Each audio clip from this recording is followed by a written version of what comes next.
ಮುಖ್ಯಮಂತ್ರಿ ಆಗಬೇಕು ಅಂತಹ ಕನಸು ಕಂಡಿರುವಂತಹ ಮತ್ತು ಸಾಕಷ್ಟು ಪ್ರಯತ್ನಗಳನ್ನು ಮಾಡ್ತಿರುವಂತಹ ಡಿ.ಕೆ. ಶಿವಕುಮಾರ್ ನನ್ನ ಬಳಿ ಅವಕಾಶ ಇಲ್ಲ, ನಾನು ಸಿದ್ದರಾಮಯ್ಯ ಅವರನ್ನ ಬೆಂಬಲಿಸ್ತೀನಿ ಅಂತ ಹೇಳಿದ್ರು. ಚಾಮುಂಡಿ ಬೆಟ್ಟದಲ್ಲಿ ಪ್ರಯತ್ನಗಳಿಗಿಂತ ಪ್ರಾರ್ಥನೆ ದೊಡ್ಡದು ಅನ್ನೋದನ್ನ ಹೇಳಿದ್ರು. ಆದ್ರೆ ಈಗ ಸೈಲೆಂಟ್ ಆಗಿದ್ದಾರೆ.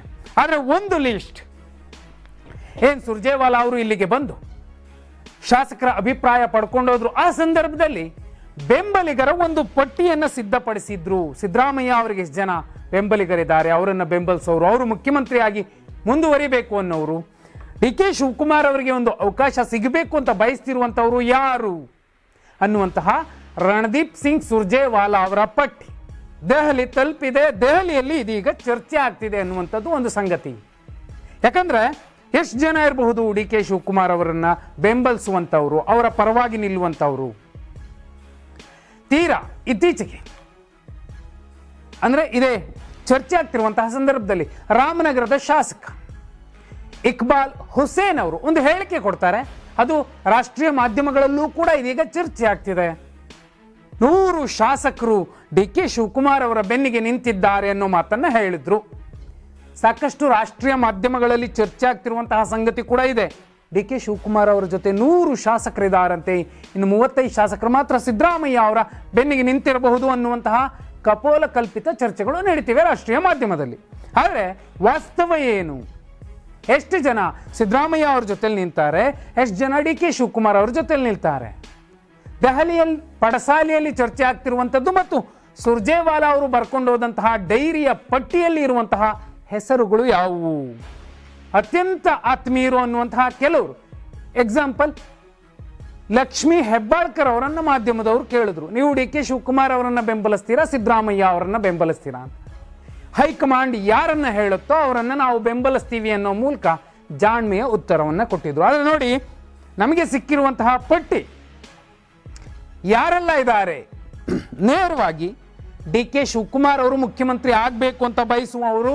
ಅದರಲ್ಲಿ ಮೊದಲಿಗರು ಇಕ್ಬಾಲ್ ಹುಸೇನ್ ಅವರು, ರವಿ ಗಣಿಗ, ಬಸವರಾಜ ಶಿವಗಂಗಾ, ಕುಣಿಗಲ್ ಶಾಸಕ ರಂಗನಾಥ್ ಅವರು, ಮಾಗಡಿ ಬಾಲಕೃಷ್ಣ ಅವರು, ಉದಯ್ ಗೌಡ್ರು, ಅಶೋಕ್ ರೈ. ಇಷ್ಟು ಜನ ನೇರವಾಗಿ ಇಲ್ಲ ಡಿ.ಕೆ. ಶಿವಕುಮಾರ್ ಅವರು ಮುಖ್ಯಮಂತ್ರಿ ಆಗಬೇಕು ಅಂತ ಬಯಸ್ತಿರುವಂಥವ್ರು.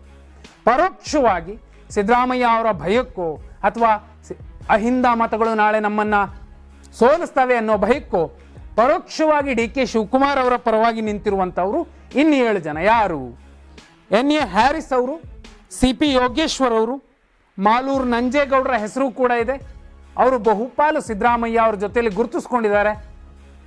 ನಾಳೆ ಏನಾಗುತ್ತೋ ಏನೋ ಅನ್ನೋ ಭಯದಲ್ಲಿ ಡಿ.ಕೆ. ಶಿವಕುಮಾರ್ ಅವರನ್ನು ಬೆಂಬಲಿಸುವಂತಹ ಸಾಧ್ಯತೆಗಳು ಇದೆ. ಬಿಟ್ರೆ ಮಂಥರ್ಗೌಡ, ರಾಜೇಗೌಡ, ನಯನಾ ಮೋಟಮ್ಮ, ಎಚ್.ಡಿ. ತಮ್ಮಯ್ಯ, ಎಷ್ಟು ಜನ, ಅಲ್ಲಿಗೆ 14 ಜನ ಡಿ.ಕೆ. ಶಿವಕುಮಾರ್ ಅವರ ಬೆನ್ನಿಗೆ ನಿಲ್ಲಬಹುದು. ಇದಲ್ಲದೆ 7 ಜನ ಸಚಿವರು ಇದ್ದಾರೆ ಡಿ.ಕೆ. ಶಿವಕುಮಾರ್ ಅವರನ್ನ ಪರೋಕ್ಷವಾಗಿ ಬೆಂಬಲಿಸುವಂತವರು. ಯಾರವರು?